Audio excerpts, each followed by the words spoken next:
Is it frowned upon to buy a home in Hawaii, have long-term rentals, but still be from the mainland? That's a loaded question, and I will be the one responding to it, treading lightly here. So, this is a very touchy subject. There are answers that are correct depending on what background you have and how you personally feel about the housing in Hawaii. As a real estate agent, we're always going to say, well, not always, depending on your situation, but I'm guessing if you're in the position to buy an investment property, your finances are set, you probably have extra money laying around that you want to put to work, and I would say it's a great idea to buy an investment. Diversify the portfolio. What other assets do you hold?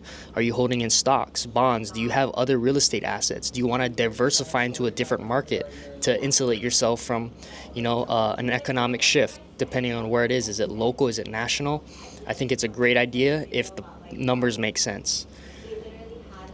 Is it frowned upon if you're local, looking outward, you're seeing how unaffordable things are, and you're in the mindset that people from the mainland are the reason why it is completely unaffordable here?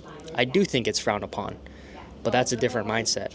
There are locals that live here, have been living here, and prosper here that don't have that mindset. I think it's frowned upon, and it's looked greatly upon depending on who you talk to, depending where their mindset is, depending what their life was like. I think it's a yes or no depending on who you talk to and how many people you ask that question to. We've got a questionnaire for you in the description below. Let us know what your questions are. Somebody, Aiden, myself, Kenny, Derek, somebody from Core Team Hawaii is gonna get on and answer these questions. We'll make this a series. You can ask up to one question a day. Our team will put our heads together to get that question answered. But if you're like, hey, one question is not gonna cut it, you can't put a one question on a day quota on me, go to the website, fill out the contact form. That's when we can get one-on-one with you, get a little bit more explicit and nuanced with your questions that you may have. But if you're ready to participate in these one questions a day, description box below.